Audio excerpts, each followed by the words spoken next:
দণ্ডবাদ নমস্কার। রাজ্যের মুখ্যমন্ত্রী ডাঙরিয়া শুভেন্দু অধিকারী সহ সমস্ত এমএলএ এমপি তথা সমগ্র রাষ্ট্র নেতাদের দৃষ্টি আকর্ষণ করব। ভারত মাতার বীর সন্তান নেতাজি অবমাননার প্রতিবাদ আমরা রাজবংশী সম্প্রদায়ের মধ্য থেকেও করেছি। আর আমাদের এই প্রতিবাদটা ছিল একদম নির্ভেজাল, কোনো পক্ষপাতিত্ব ছিল না সেই প্রতিবাদে।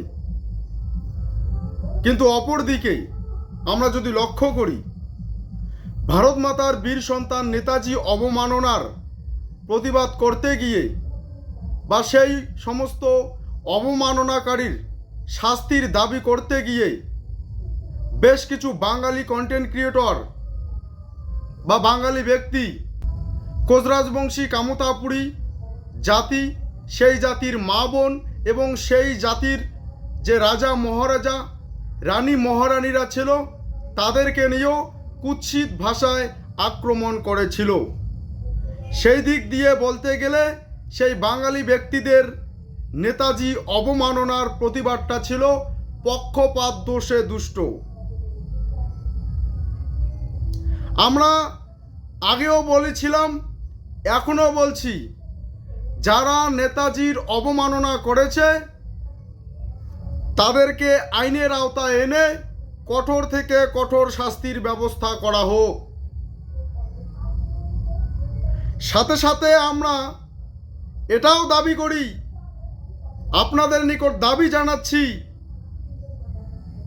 যারা কামতাপুরী কোচরাজবংশী মা বোনদের নিয়ে, এখানকার রাজা মহারাজা রানী মহারানীদের নিয়ে কুৎসিত নোংরা ভাষায় আক্রমণ করেছে, তাদেরকেও আইনের আওতায় আনা হোক, তাদেরও শাস্তির ব্যবস্থা করা হোক। একই যাত্রায় পৃথক পৃথক ফল কেন?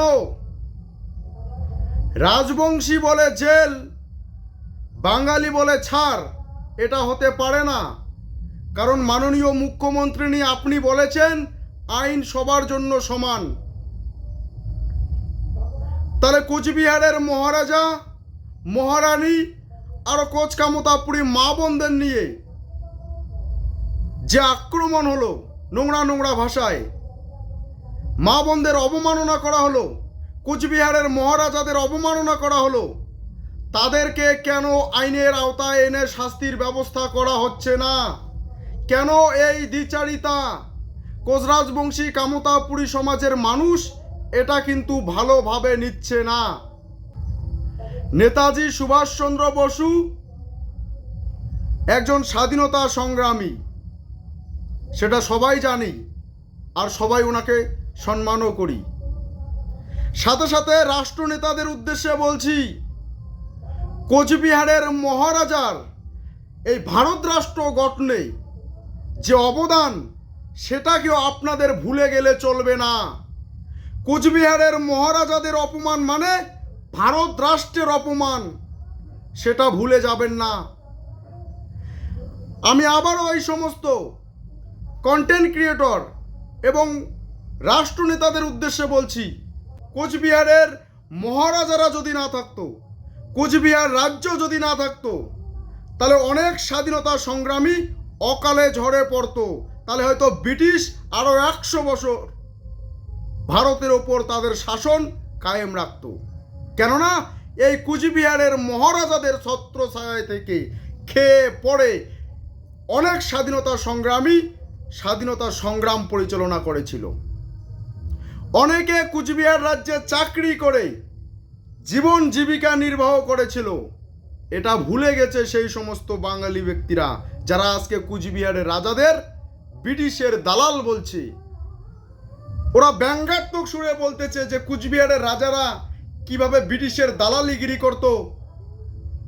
ভুটান যুদ্ধের সময় কোচবিহারকে রক্ষা করার জন্য ব্রিটিশের সাথে চুক্তি করেছিল, তখন থেকে ব্রিটিশের গোলাম, ব্রিটিশের দালালি করেছিল।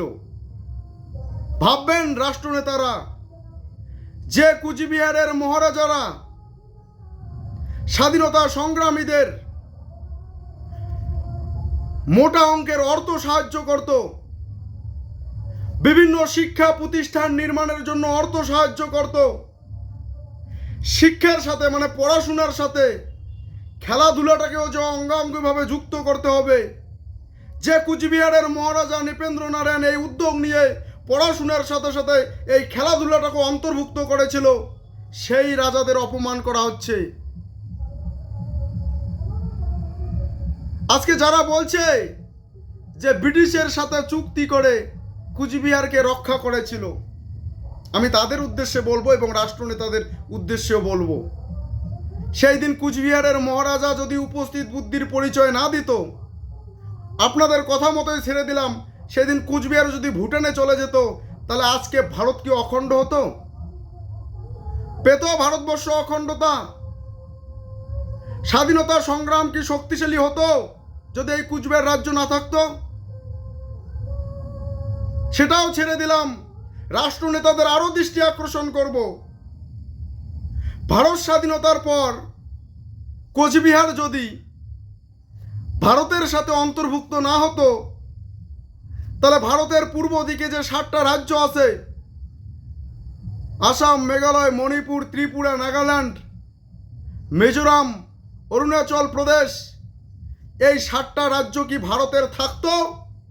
ভাববেন রাষ্ট্রনেতারা, যদি কুচবিহার ভারতের সাথে অন্তর্ভুক্ত না হতো, তাহলে এই 7টা রাজ্য কি ভারতের থাকতো?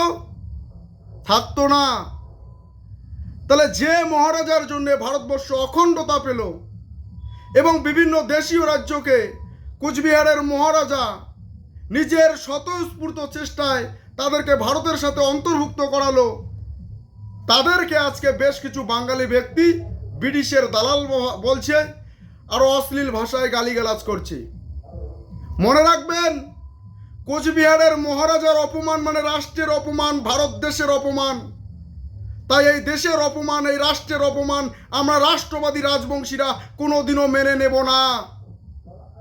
আমরা রাষ্ট্রকে ভালোবাসি, আর সেই রাষ্ট্রের অপমান করবে বেশ কিছু বাঙালি ব্যক্তি, এটা মেনে নেব না।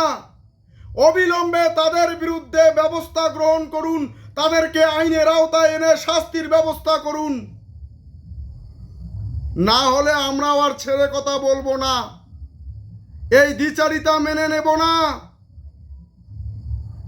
অনেক বঞ্চনা, লাঞ্ছনা, উৎপীড়ন সহ্য করেছি, রাষ্ট্রবাদী রাজবংশীরা আর সেই লাঞ্ছনা, অবমাননা, অপমান, বঞ্চনা সহ্য করবে না, মেনে নেবে না। তাই সময় থাকতে পরিস্থিতি নাগালের বাইরে যাওয়ার আগেই তাদের বিরুদ্ধে ব্যবস্থা গ্রহণ করুন।